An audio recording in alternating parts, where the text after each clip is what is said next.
Wonderful. Go for it, Sarah, and I'll Perfect. start. Okay, so morning, everybody. Just a couple of things I wanted to mention before we get started on Celine's session. So I have just hijacked it a little bit, but because we haven't got a team meeting, I just wanted to say a few things. So first of all, a massive welcome to the team, to Alison Smith. So Alison has joined us in the admin team. So welcome to you. It's lovely to have you on board. This is a very different team meeting to how we normally run our team meetings, but new session, new learning, and you can see a few of the faces around the team. So we'll start you getting used to people before we give you a test next week and get you to name everybody and tell us who they are and where they work. Anyway, lovely to meet you, Alison. Helen, where's the lovely Helen Wells? I know you're on my screen somewhere. There you are. So it's Helen's last week this week before she goes on maternity leave. So not long to go now, Helen. So all very exciting for you, and have a great last week. We'll be listening out for any news that comes our way. What is your actual due date, Helen? The CIWM Christmas party. Oh, lovely. Perfect timing. Yeah. We can all celebrate. Unless These they're babies are late, never and on then it'll be time though, are they? Christmas. And then just a little message for Rachel. Rachel moves to the operations team. I think it's the end of this week, or is it this week? One or the other, but very soon. So just so you're all aware of that. It's also Helen Wells's birthday coming up as well. So congratulations on your birthday. It's Lee's 2 years service with us. So well done, Lee. Congratulations. And if Tina's on here, or if not, it's Tina's 25th anniversary of working for CIWM on Friday. So massive well done to Tina. Obviously, we did some things in the summer at the presidential event for Tina, and we celebrated then in her 25th year. But just a little reminder that that's on Friday. So that's all my messages, but I thought it might be nice to start with some nice things, Celine. Yeah, wonderful. Wonderful. Thank you, Sarah, and welcome to everyone. So this is a different way to start a Monday, right? I can't think of a better way to start your week. A little bit of me time, introspective, putting you first so that you can get the best out of not just today or this week, but potentially the year end, and then start the new year, perhaps feeling a whole lot more energized and better than you did this year, and maybe better than everyone else who seems to be really flailing when it comes to the energy. But to do that, you need to gift yourself the present of being present. And I know how easy it can be to be distracted. You've got countless other things that you could be doing, lots of emails and things to respond to. So if it's at all possible to maybe, I don't know, to turn your mobile phone over so that you can't see it light up, maybe close one or two of the windows and sit comfortably in your chair and let this really be a gift to yourself. Because when we look after ourselves, we're able to really show up better mentally, physically, emotionally. And that can help us get through what we need to do more effectively, potentially, so that we actually end our days with more energy and a sense of spaciousness. As I launch into this really important topic, one that's close to my heart, because as a dietitian, I've always been very interested in food and how it relates to our health and well-being. And we're going to specifically look at food and the gut. I'm interested in terms of food. If you've eaten today, would you pop into the chat? If you're happy to share, what have you had to eat today? Anybody happy to share if you've eaten? Some of you might not have. You might be doing intermittent fasting. Maybe you've had a cup of coffee. You can pop that into the chat too if you've had some coffee. Let's see. So we've got some Weetabix, yogurt, porridge, more porridge, Special K. Haven't heard about Special K in a while. Some decaf coffee, breakfast muffin, cup of tea, shreddies. Okay, so cereals seem to take up the bulk there. Pepperoni omelette. How different. Nice. Half-fat sausages, soaked porridge. Okay. All right, that's a good start. Thank you for that share. So now that those of you that have eaten and drunk, you've got that going on down in your tummy. And as I share my first slide, what I invite you to do is as an opportunity for us to really arrive, because when we're looking into a screen, of course, with the potential of being distracted, we can sometimes be caught up in our heads and not always listen to our bodies or arrive here fully present. Sarah, could you give me a thumbs up if you can see the slide that says gut your superpower? Great, thanks. So what I invite you to do is take a moment and place one of your hands more or less where your belly button is, so somewhere where your belly is. And take 3 of the slowest, deepest breaths that you've taken today. But as you breathe in, I'd like you to push your hand out. So breathe so deeply into your belly that you actually push out your belly as if you were feeling as if you've just eaten some more food. So breathe in, but this time you're not eating, you're breathing in food and air and oxygen. And push that hand out and then exhale through the mouth. Breathe in again deeply through the nose, take in as much air as you can. Pushing out your hand and then exhale through the mouth. And one last time, breathing in. Deep into the belly. So you're activating your diaphragm, taking your full lung capacity and exhaling. And then notice how you feel. If you really took 3 deep breaths like I just did, you might even feel a little bit lightheaded. You may have felt a little bit strange, but what you've done now is you've allowed your brain and your hand and your lower part of your body to actually connect. And that can help you to concentrate better because it activates your whole nervous system. And if you remember from our session together before, slow, deep breaths are one of the most powerful gateways to helping your nervous system relax. And when your nervous system is relaxed, not only does your brain function better and your energy is higher, but your digestive system also works much better. And we're going to speak about that connection in a moment. So what are we talking about today? Today, we're talking about probably the most important part of our health and well-being, and that is our food and our digestion. And there's this beautiful quote, I don't know a better preparation for life than a love of poetry and good digestion. And often we don't take our digestion, well, we don't think about it. We take it for granted. You know, you had breakfast this morning, or you may eat something later on today, and we'll just kind of carry on with our day and swallow beverages and eat food without really thinking about how's this impacting me, or is it actually making a difference? Unless perhaps you are someone who maybe has a digestive issue. Maybe you've got some irritable bowel syndromes or some bloating or constipation or indigestion or heartburn. And then you can really know what it's like. When digestion goes wrong, we often pay a lot of attention to it. And when I was in clinical practice as a dietitian, I worked a lot with people that had gut issues. Because often when there's a gut issue, we link it to food, then we go see a nutritionist or a dietitian. And on the previous slide, in terms of poetry, we were just chatting about my trip to Japan. And what took me to Japan a few weeks ago was actually a poet. So a poet called David Whyte. And just like poetry is often good digestion for the soul in terms of thinking about and processing concepts that are difficult, so too is food and deep breathing and contemplation. So when we took those 3 deep breaths together, we were able to really nourish our digestive system and the whole body. And this digestive system is incredible. So with your tongue and your mouth, that's where it all starts. I don't know if you know this, but when you chew food, you've actually got an enzyme that gets released in your mouth called amylase that starts to break down some starch. And then you've got this esophagus that you then swallow. But once you've swallowed, you can't control what happens, right? How fast the food moves through and transit through your system. That is all taken care of, thank goodness, because there's so much for us to do, right? And the process of that happening is incredible. And then, of course, food moves down into your stomach.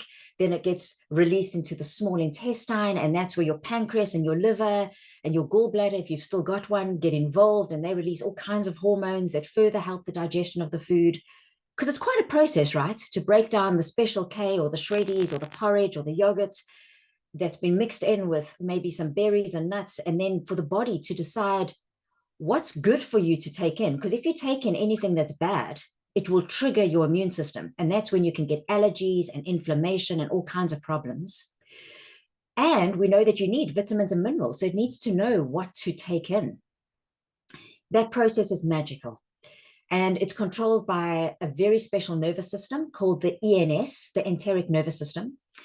And why that's important is because that nervous system is almost like a brain. In fact, a lot of medical faculty now refer to the nervous system, the neurons around your gut, as the second brain. And maybe we even use this language. So perhaps you've even used this term recently. Oh, I had a gut feeling that that would go right, or I had a gut feeling that that would go wrong. We speak about the gut having feeling. We know that sometimes we get butterflies in our stomach if we're feeling maybe very nervous or excited or in love. And when we have maybe some anxiety, we can often notice that our stools change, like our toilet habits are different. So there's a lot of connection between how we think and feel, so the brain, the heart, and the gut, which is important because we also know now, because of all the research being done, that the gut impacts the heart and the brain a lot. And when we look after our gut, we can have such a huge impact on our well-being. I wanted to share the story in case anybody wasn't at the first presentation. And if you were there, you may remember, I grew up with a mother that always had gut issues. My mom was really constipated. So she was always trying these different laxative teas and always eating extra fiber with her meals and concerned about water. And she also had a really serious skin condition called Darier's disease, a form of very serious psoriasis. And when she was in her early 70s, she went through a very stressful time and her tummy completely clamped up. So her gut wasn't happy. Her skin flared up very much because every time her gut was unhappy, her skin would get worse. And so she eventually tried some new things. And part of those new things was really focusing on her gut, not just the treatment she was putting on her skin.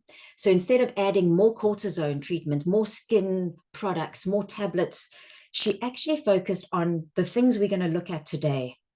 Some of the simple, and that's the wonderful thing about your gut, simple things, if you do them consistently, can have a huge impact. And your gut has a beautiful intelligence and it heals because it renews itself.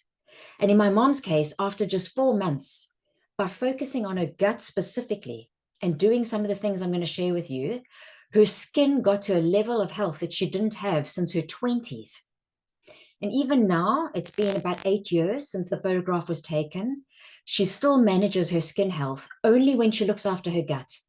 The moment her gut starts to get more constipated, or she doesn't eat that well, or she compromises on fiber, her skin flares up again.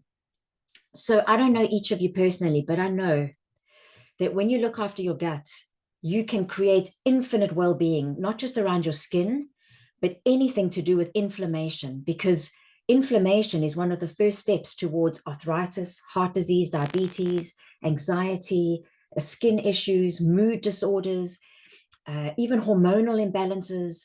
So when we support the gut and we reduce that immune response that is inflammatory, we can help our system. And so the big why I like to look after my gut is specifically because of this quote, this beautiful proverb. A healthy person has 1,000 wishes. A sick person has just one. And anyone here who has been ill, especially when it comes to your gut, if you've got heartburn or indigestion or a serious gut issue, it becomes all consuming. And so I want to help you through today's presentation, leave with, you might pick up a few tips. You might even just be reassured that what you're doing is correct. You may be inspired, but what I want you to do is just choose one thing. And I'm going to ask you to make a pledge to yourself. And if you want to share that with me, what is that one thing that you're going to do that can help you move a little bit closer towards having a healthier gut? So I'm going to share with you 1 or 2 slides now that look a bit scientific, but I know that some of you are quite scientific anyway, so it might be interesting. And it's helpful to know that when we put something into our mouths and we swallow, we think it's inside our body. But actually, it isn't inside us. It's almost as if you think of a toilet roll, the inside of the toilet roll, the tube, that's where all the food goes. Then all that paper around the toilet roll is your digestive system and the lining, the gut lining. And that has to decide what's going to be absorbed. And that is an incredibly intricate, intelligent system. Remember, it's called your second brain for a reason. It has its own intelligence. We actually have intuition. So we speak about, as I mentioned, that gut feeling. So there's actually thinking cells around your gut, which is fascinating. We're not going to talk about that today. That's an area called nutritional psychiatry. It's where nutrition and psychiatry come together.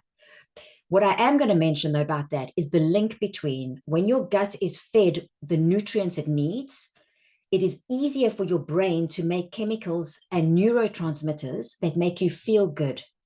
So if you have anxiety or depression, or you're feeling down, or your mood, you would like your mood to be better. Yes, thinking about your mental health in terms of gratitude practice and reframing and positive thinking, sure, is very important. But what's also very important and often not mentioned when we speak about mental health is how important it is in what you eat. Because if you don't have the amino acids, the tyrosine, the nutrients to make dopamine, serotonin, and all those feel-good hormones in your brain, then you won't be able to feel good. So that's a very important link. And when this gut lining becomes damaged, and I'm going to share with you a few things that can damage it, we have what we call a leaky gut, which means that things start to leak through all that tissue paper that's not meant to be there. So remember, when you eat berries and nuts and oats and porridge, those are good things. Your body will want to absorb all those carbohydrates and vitamins and fats from that. But let's say you take in some toxin through food, or some pesticides that are left as a residue on an apple that you're eating. That's really not good for you, because too much of that will trigger your immune system and can cause inflammatory responses and other conditions like cancer. So the body has to be very intelligent. And however, because of our stress and other factors, which I'm going to share in a moment, sometimes this gut lining can be damaged. And so things can get through that aren't meant to. And so I want to mention these because if you're going to look at maybe eating a little bit better to support your gut, it's also helpful to think about how could you take out some of the triggers. So when I work with clients, if they have serious gut issues, we always look at both sides. We look at adding in, but we also look at taking away the things that can be damaging the gut so that we can help it to restore and rebuild. Has anybody, so in the chat, maybe pop me a yes or a no.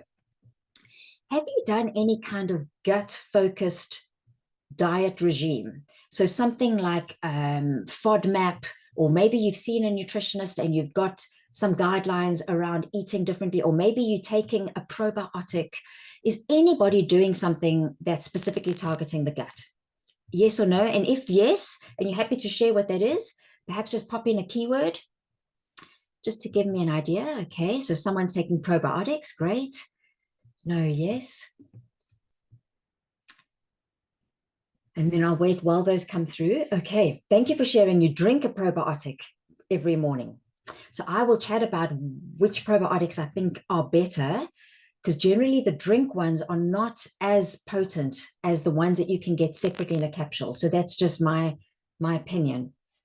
And you're doing intermittent fasting. So you're leaving 14 hours between meals, which does help the digestive system rest, because we tend to eat a lot and drink a lot. So it's constantly working. All right. So things that could damage your gut and cause that leaky gut, which is not a really appropriate term, because often we think leaky gut might mean maybe loose stools or diarrhea, but it doesn't mean that. It means that substances are leaking through your gut lining and then almost poisoning your system, which is not good. And things that can damage the gut lining or cause an imbalance in the beautiful bacteria that live inside our gut are antibiotics. So antibiotics mean anti-life. And if you've ever taken antibiotics, you might have been told by your doctor to also take a probiotic afterwards. And antibiotics today are, even if you're not sick and you're not going to the doctor, you're not getting antibiotics, they can be present in our food, especially through regular meat and poultry. So we could be exposed to them that way. When you don't have enough fiber, they can also impact your gut health. If you eat refined carbohydrates and sugar, so things made with flour like biscuits and pastries and cakes, I know they taste amazing. They really do. Like I'm French, like I love croissant. Croissant and gut health do not go hand in hand. So once in a while, sure, But if once in a while is a Monday, Wednesday, Friday, then your gut could potentially be compromised. There's a lot of people that are sensitive to gluten specifically. I'm not suggesting that everybody goes gluten-free, but you could maybe go gluten-free for a month, say 3 weeks, 4 weeks, and notice what happens to your health, especially if you have any inflammatory condition. Then a lot of the food industry, they reuse oils and fats, and that damages them. And those fats are very toxic to the gut, which is why it's always better to, if you can, prepare wholesome meals yourself or make better choices when you are buying meals out. Too much alcohol can damage the bacteria that live inside your gut that are needed to keep it healthy. The toxins and pesticides, which are unfortunately almost everywhere. So when you can, perhaps using better environmentally friendly products at home, that can also help a lot, or buying organic when you're able to. Certain painkillers, especially what we call NSAIDs, so non-steroidal anti-inflammatory agents, so those are things like ibuprofen, are not good for the gut. If you've been exposed to certain parasites, maybe while traveling or drinking water that's not healthy. And then the last one, which is probably everyone, if you're impacted by a lot of stress. Now, I don't know about you, but if you look at those numbers 1 to 10, and if you're happy to share in the chat, which one of those numbers, or few, or all, do you feel might be impacting your gut? Because I know that I work with some clients that they have antibiotics, they're taking a painkiller, they're not eating enough fiber, they're eating more refined carbohydrates, having a bit of excess sugar, drinking, we all like to drink wine, I do too, and maybe they're also exposed to stress, and then you can see there's like 7 out of those 10. So that's a lot coming in that could be damaging your gut. So it's important to think about, all right, if I've got more than 2 of those coming in at me, I definitely need to think about, how can I help my gut be healthier? How can I help my gut be healthier? Yeah, thank you for those of you that are sharing. And absolutely, but the refined carbs, sugar, and then stress and perhaps alcohol are the big ones. And so I'm not suggesting you cut those things out, but knowing that they're not helping your gut. And if you decide to, maybe for a month, especially after the festivities of next month, I often find January, February, March are good times to really nurture your gut. Or maybe now, before we go into the Christmas season, where we know we're going to be drinking lots of alcohol, maybe eating extra foods, is to prepare your gut. And the one way to do that is to focus on bringing in more colorful foods. So if you remember from my session, I always say, eat like an artist. So that means not eating more M&Ms and crisps and those kind of colors, but colors that come from fresh vegetables and salads and fruits. After the session, I will share a follow-up note, and I will include a list of these foods, because what's really important is to try and have as much range of color. And this is a list, for instance, just to show you an example of how we have red, orange, yellow, green, purple, even indigo foods. And what the research is showing around gut health is people that eat 30 different plant-based foods a week have much healthier guts than those who don't. So 30 different plant-based foods in a week, as opposed to maybe only having a handful, or just only choosing the same 3 or 4 vegetables and having those. And what these foods do is they not only give the gut bacteria opportunity to grow, because that bacteria is very important. That microbiome is what keeps us alive and helps the gut stay healthy, especially the lining. They also give us fiber, and fiber is super important. I'm going to show you an example of, on the left here, you can see someone choosing a glass of orange juice, having some toast with jam for breakfast, a low-fat vanilla yogurt as a snack, some lunch, maybe a pasta or a sandwich, snack, some crackers with cheese, and then dinner, some chicken with mashed potatoes and carrots. And the amount of fiber in that at the bottom is 13.1 grams. Let's say you made slightly different choices. Instead of having the orange juice, you actually had an orange. And maybe you chose a high fiber cereal instead of just the plain toast or a low fiber cereal. And maybe you add a little bit of fruit to the yogurt. And at lunch, you either chose like a high fiber bread, or maybe a whole grain rice, or a pasta that had more fiber. And instead of just having cheese and crackers, maybe some hummus, because hummus is made with chickpeas, and all your chickpeas and legumes are really high in fiber. And then in the evening, you included the skin with the potato, for instance, and maybe had 2 vegetables instead of just 1. And automatically, wow, you can see the fiber there has gone right up to 42.5 grams. So when we eat more of these colorful foods, we also get in more fiber, which is so important.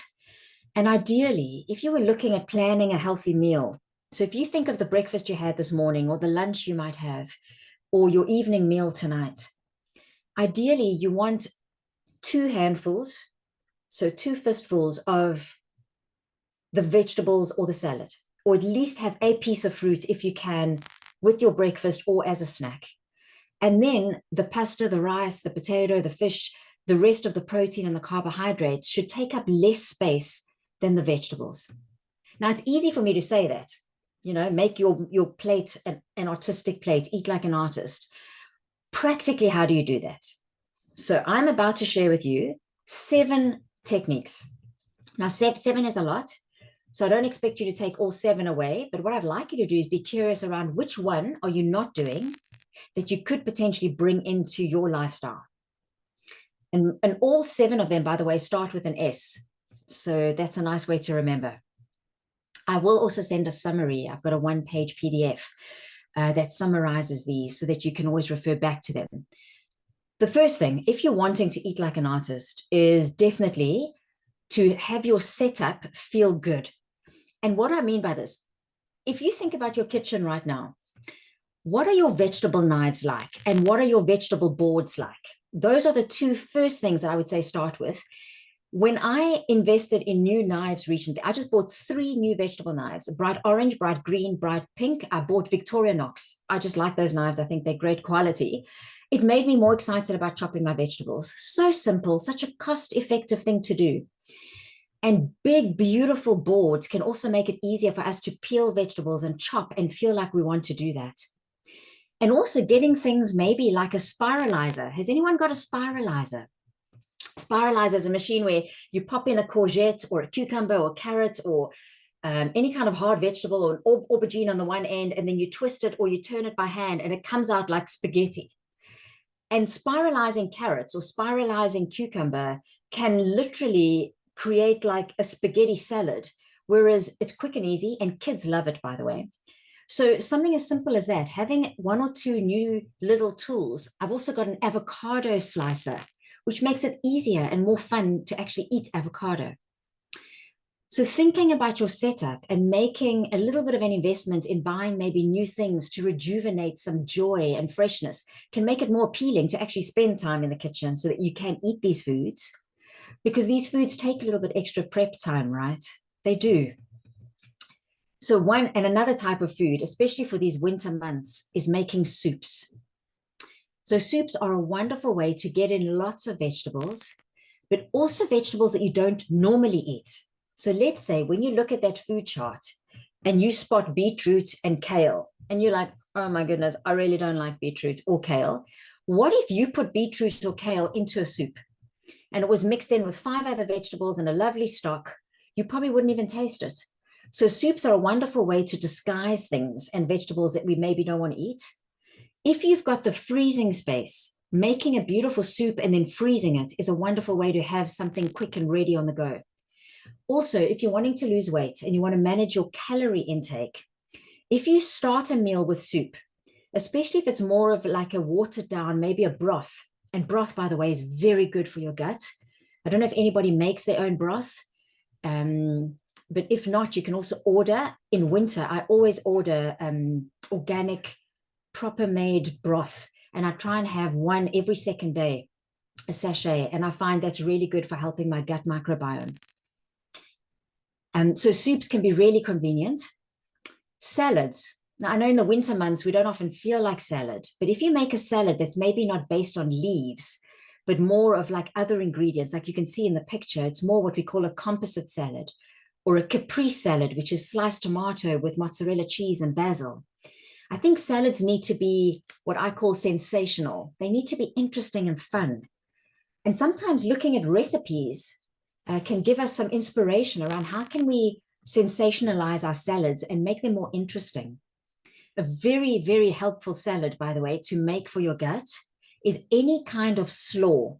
So any kind of cabbage, because cabbage is what we call a cruciferous vegetable that helps boost your immunity because it helps to detoxify your liver.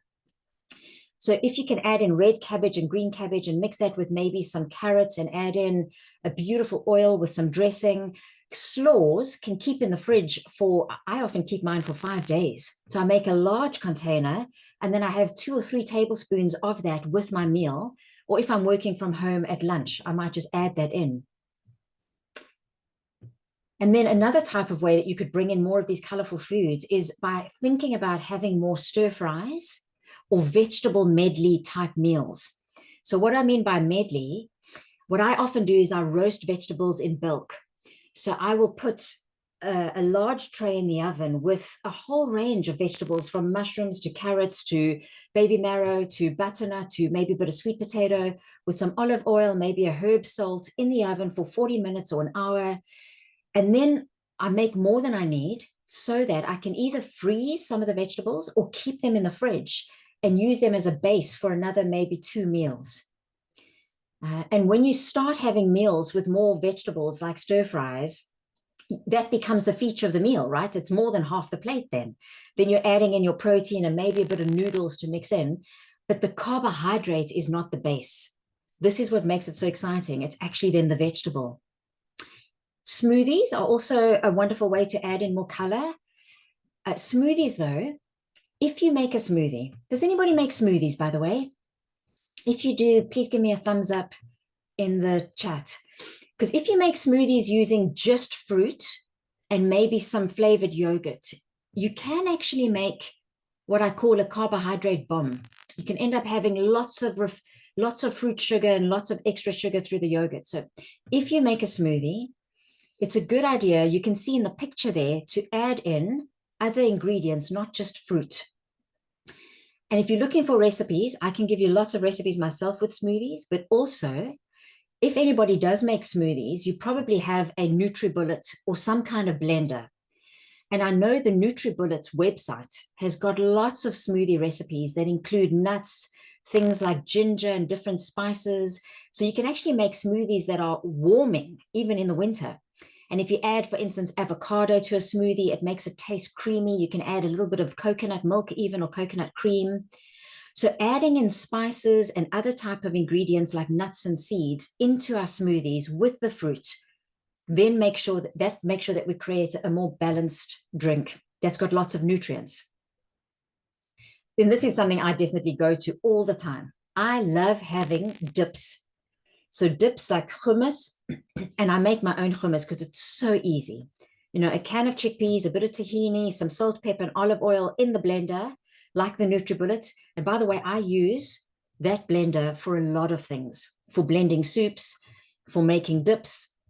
I sometimes take roasted vegetables. So if you've got leftover, say, butternut that you've roasted, you can also process that in a blender with half a tin of any kind of bean, like chickpeas or lentils, or and then add an oil to make it a little bit more liquid if it's too thick. And then voila, you've got a dip. Because if you enjoy having dips and you're like me and you always buy hummus or tzatziki when you go to the store, maybe you could experiment with making your own dips and getting different kind of ingredients and variety in. So things like salsa, guacamole, those are wonderful ways to then hopefully use a high fiber cracker, and then you can dip that in, or maybe use what we call crudités. So crudités as snacks can be really good. Crudité is the French word for a small bite-sized vegetable. So something like, you know, carrot sticks or cucumber sticks or chickpea or snap peas or baby corn, which you then can dip. And I don't think there's anything healthier than taking some kind of vegetable like a cucumber or a pepper or a mushroom or a carrot, and then dipping that into either some guacamole like avocado or hummus or some other kind of dip. A really, really good way just to have a snack or to supplement a meal. Or if you get home and you're famished, instead of going for, you know, some processed meat and cheese out the fridge, do that. And they can also be prepared beforehand and then kept in the fridge for a few days, because none of us are chefs, right? So we don't want to be spending hours and hours in the kitchen. And then The last one, because I've gone through the 7 different types, and I'm going to revise them in a moment because you might not have clocked them all, is to definitely bring in more than just salt and pepper. Bring in spices and herbs. Spices and herbs are really powerful because they are very concentrated bioactive compounds that can help your gut. So, for instance, if you're feeling nauseous or you have heartburn, having some fresh ginger infused in a bit of hot water can really help to settle your stomach. And we know that things like turmeric is a powerful anti-inflammatory agent because of the curcumin that's found inside it. So if you think of your own kitchen now, and you think of not just the salt and pepper, what are the other things that you have to add to your meals? And are they like all expired? And are they in like a top shelf right at the back and you haven't looked at them in ages? Could you maybe, buy a fresh range of herbs and spices and keep them within sight right next to the oven, so you're more inclined to throw in some oregano or mixed herbs or toss in some of the herb salt that you've bought. And that's also one way to add in a little bit more color. And by the way, spices and herbs, they count towards, remember I said that if you eat 30 different plant-based foods in a week, you can help your gut to be healthy. So if you're adding spices and herbs, they count as half a point towards those 30 different foods. So every time you use a different herb or spice, you're adding in half a point towards that. So which one of these will you try? There are 6 that I've put up on the screen, and there's one missing. I'm curious if anyone who was really paying attention can remember which one I've left out, because it's the one that's not directly related to a recipe or food itself. But to recap, so I said to you, one way that you can bring in more colorful foods is by having more soups, more stir fries and vegetable medleys, more sensational salads, so salads that are exciting and even winter relevant, more smoothies, more snacks and dips and spreads, and using crudités for that, more spices and herbs.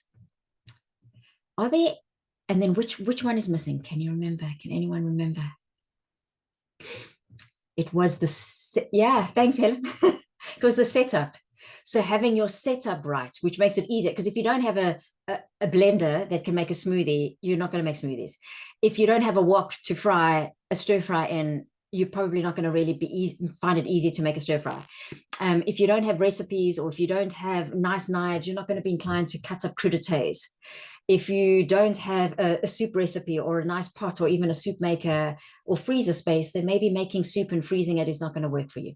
So your setup is also important. It really is.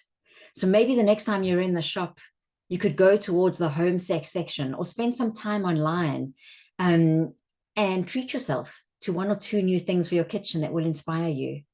I know that one of my go-to recipe books or chefs is Jamie Oliver. And Jamie Oliver has a beautiful book on vegetables.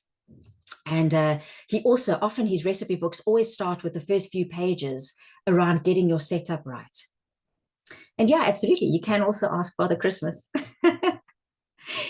So which one of these are you going to maybe try? And if you're happy to share that in the chat, please do.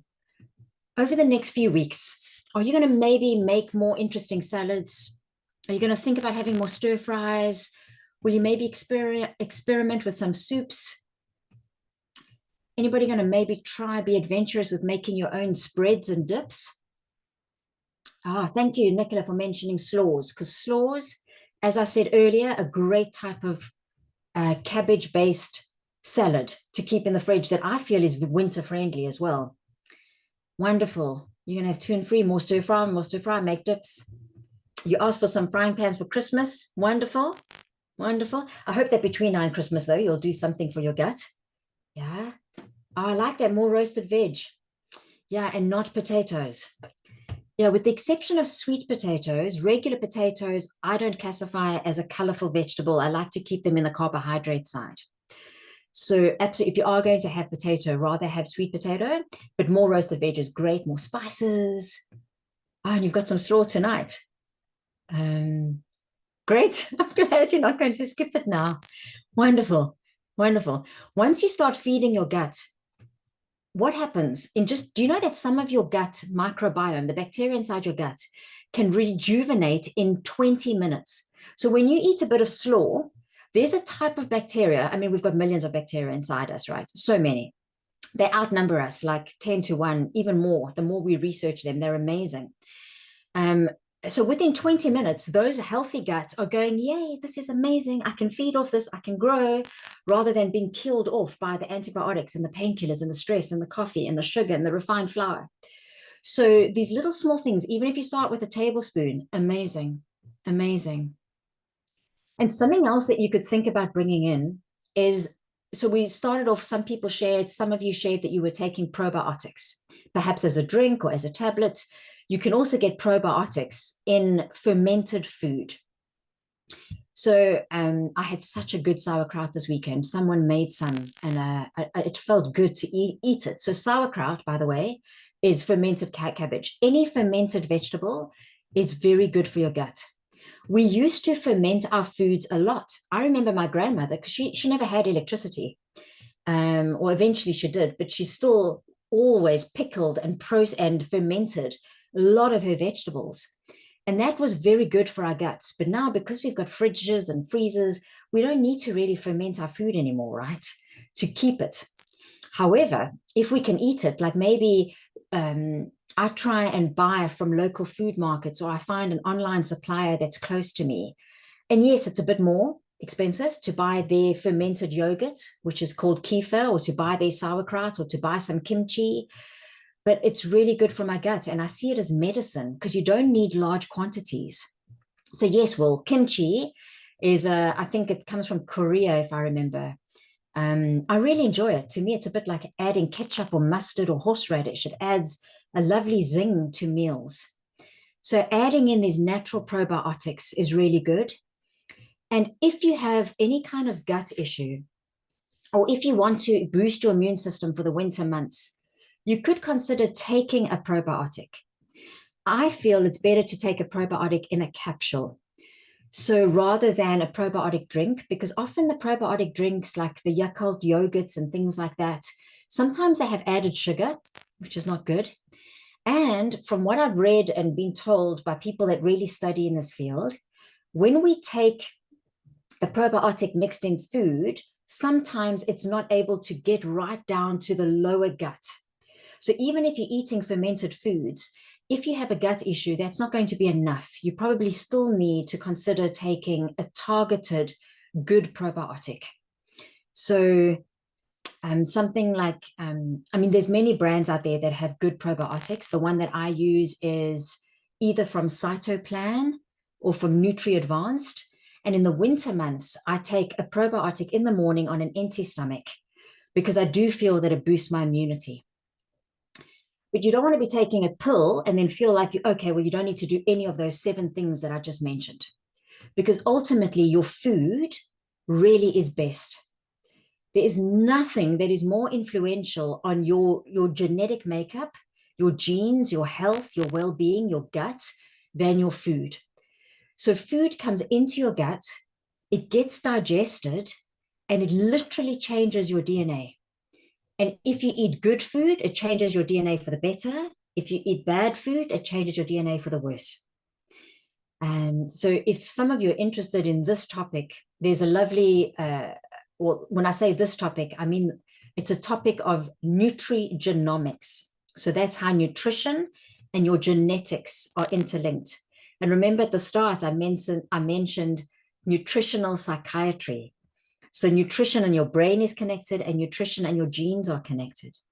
And what we know, and this is another version of that chart that I will share with you, is that the more of these colorful foods that you eat, the more you're able to support a healthy gut.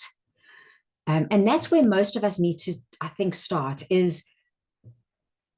with a day at a time and see if you can bring in more of these natural foods. And ideally, we should be eating about between 8 and 10 portions of colorful foods on most days of the week. If you do that, you will reach the 30 different plant-based foods. And a portion looks like this. So this is about a tennis ball. or a stress ball size, or a fistful. It's about 3 ounces. So ideally, so if you're having, say, 3 tablespoons of slaw, you've got already a lovely portion there. And then maybe you have another vegetable with that meal, some cooked carrots or beans. And maybe you had a piece of fresh fruit today, and maybe you had a bowl of soup. And now in a bowl of soup, you can easily have, I don't know, maybe 4 portions of vegetables. I know when I make a salad, my salads often are made up by multiple handfuls of food. Or if you eat a stir fry, so now can you think why I focused on those different types of ways of approaching food? Stir fries, vegetable medleys, soups, salads, smoothies. Because when you eat a stir fry, you literally probably have maybe even, I don't know, 6 portions, fistfuls, if you look at what's on your plate. And so in one meal, you can get almost your whole day's requirement of these foods. So it doesn't mean that you have to become a vegan or a vegetarian, but it does mean, because we live in a society that is controlled by economics and politics. And without going into too much detail around that, mostly we live in what we call an obesogenic environment. We live in a society that encourages obesity and poor health. It is harder for us to make healthier food choices today because it's cheaper and more cost effective to buy food that's more fake. Like that slide I showed with the different forms of fiber. So refined foods, foods made with flour and sugar, last on the shelves for much longer than a cabbage or any kind of fresh food, which is going to eventually perish and go off. And so there's a drive in commercialism towards foods that are more processed. So this means when you're shopping, you need to shop smart and be careful, because it's easy to go straight up and down the aisles and buy lots of processed foods packaged all in boxes and not spend enough time on the outside, which is generally where the vegetables and the salads and things are. So if possible, spend more time where the vegetables and fruits are. What can help you is to have inspiration before you get to the shop, is to have looked at some recipes, even if you just find one recipe a month. Or maybe once on a weekend, you sit for 10 minutes and you look online, or if you've got a recipe book in your kitchen or on a bookshelf that you haven't looked at for ages, and you take a look and you get a little bit of inspiration. And then you can shop smart. So you can buy maybe 1 or 2 vegetables that you haven't used in a while. And then you can prepare them. And when you prepare food, is try and maximize the amount of time. So if you're going to make a soup, I would recommend that you make more than just what you need for yourself or for the family.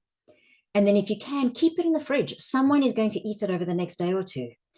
Or freeze it so that you can start creating more of these bulk, easy meals.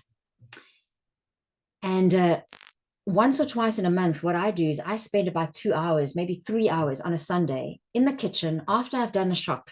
I put on a beautiful podcast or some nice music, sometimes even light a candle to make it feel like it's a ceremony. And then I use my new chopping knives and big chopping boards, and I create a lot of different things and set my week up. So now if I go to my fridge, I've got some chopped vegetables and I've got some cabbage that's ready to make as a slaw. And it just makes it easier. And you're not going to get this right all the time, but that's okay.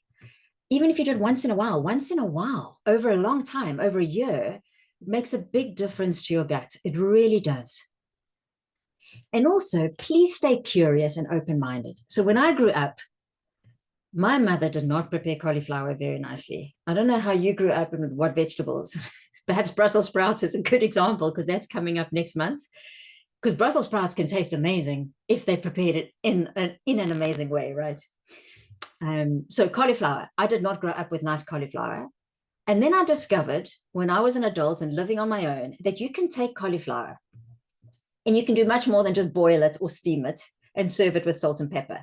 You can roast it in the oven, which is my favorite way of doing it. So I coat cauliflower with lots of turmeric, coriander, and cumin, then salt and pepper and oil. And I put that into the oven and I roast the whole thing. It takes about an hour.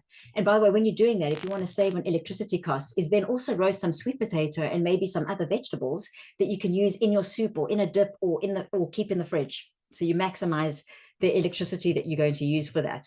Or maybe you could use a dry fryer. I don't know if anyone has not a dry fryer, air fryer. I got an air fryer 2 months ago. It's also wonderful, saves you a lot of time, and you can make all kinds of interesting vegetables that way. And then my cauliflower now has become one of my favorite vegetables. But I only know that because I was prepared to venture out and try new things. So yeah, think about getting some inspiration through online recipes or recipe books, or maybe with each other. I already see that there's been some sharing for some tasty soups. And then a last way that you could get inspiration is I sometimes order these vegetable boxes.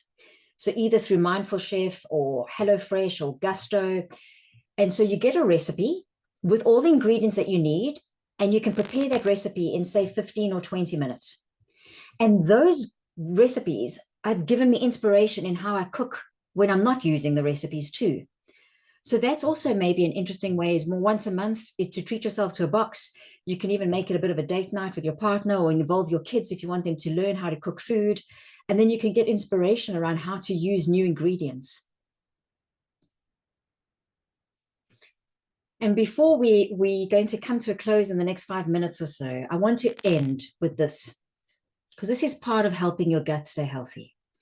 So yes, you can take one of those tips that we've shared around how you create more color on your plate. But no matter what you eat, you could be eating colorful food, or you could be eating a packet of crisps this afternoon, or you could have a chocolate. How you eat is important. How you eat is important. So are you eating mindfully and savoring your food? What does that mean? That means taking a deep breath, at least one deep breath before you ever eat anything, or even sip a cup of coffee. Just, if every time you ate or drank, you took one deep breath, you would help your nervous system stay relaxed. And why that's helpful is when your nervous system is relaxed, we feel less likely to crave sugary foods and want to overeat on the wrong things. Also, when we slow down before we eat by taking a deep breath, or slowing down how we eat by chewing better, by maybe putting our knife and fork down, by stopping and pausing, we also allow digestion to take place more naturally. So ideally, we should take 20 minutes to eat our meals. That allows your stomach to stretch and release hormones like pepsin that go up to your brain and say, hey, thanks, I've had enough to eat. But often we just wolf down a sandwich while we're doing emails and calls, and then we end up feeling hungry because we've had what I call snack amnesia. Snack amnesia, like we forget that we've eaten. So the next time you eat something today, if you remember this, could you take a deep breath in? And then could you involve other senses? So exactly what Tina's just shared is, especially smell, is smell. Smell your food, smell the coffee. Like, I always smell wine before I drink wine. That's part of how I determine how it's going to maybe taste. And notice the color. So when you eat your sandwich or even the chocolate, look at the textures. And then when it's in your mouth, especially that first bite, instead of just swallowing, like, actually appreciate how the flavors and textures and different temperatures or crunch or smoothness or melting feels on your palate. This, even if you don't change what you eat, you can keep eating the way you do. You don't do anything differently. If you approach the way you eat by eating more mindfully, a little bit more slowly, with more of your senses involved, that can really help your digestion.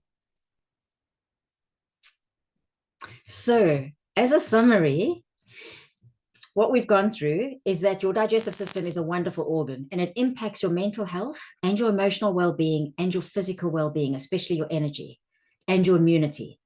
So what can help your gut is to eat like an artist. That means having as many different plant-based foods as you can in a week, ideally up to 30 different plant-based foods, and eating more like a rainbow.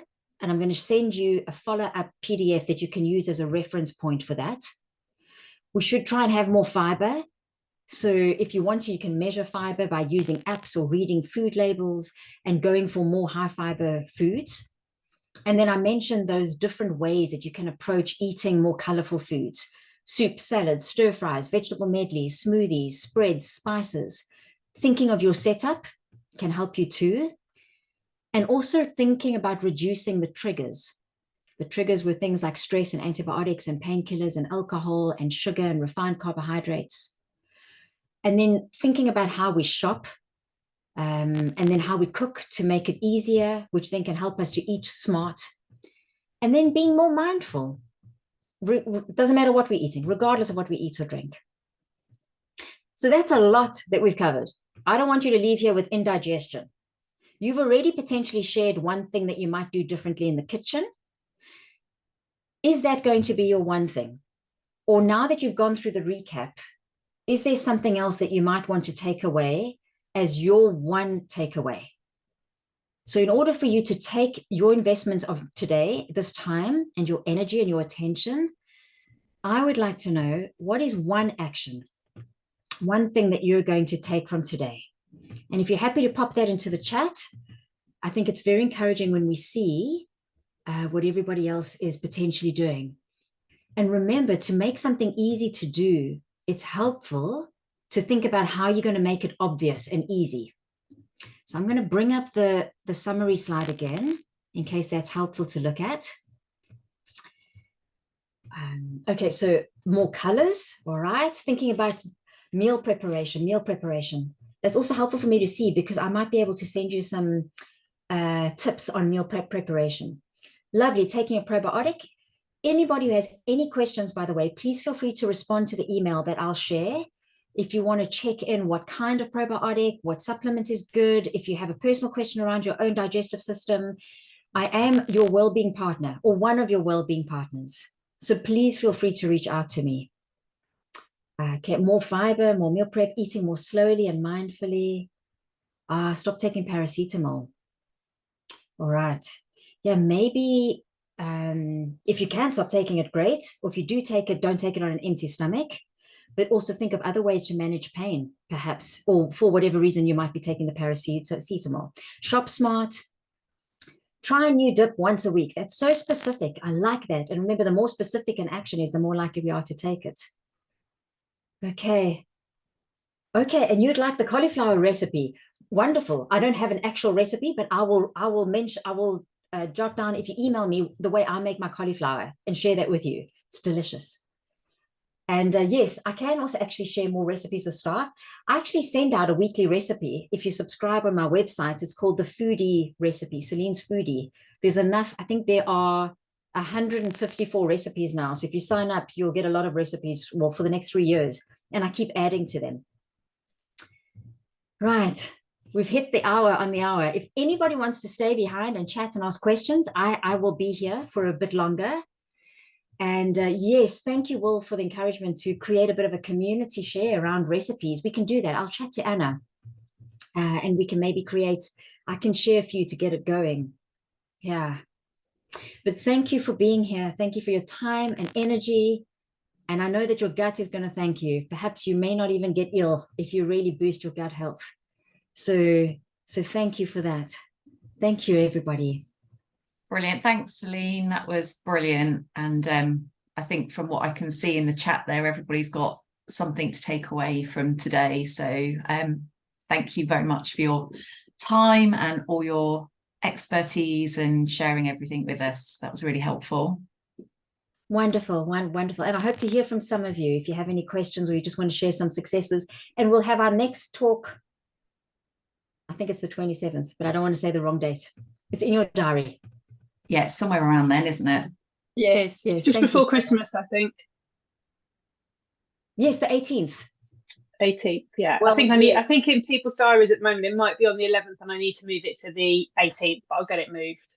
It'll be the same, exactly the same staff team. And I think we'll be talking about sleep, if I remember, sleep and how to switch off and relax. So it's a good time to do that, because over the few days between Christmas and New Year, you may be able to implement it, because there'll be maybe a little bit less stress than usual. So I really look forward to seeing you then. And you can maybe also then check in around your gut personal pledge. We can see how that has been going. Perfect. Thanks very much, Celine. All right. And thanks everyone for joining. Thank you. Thank you. Thank you. Bye. Bye.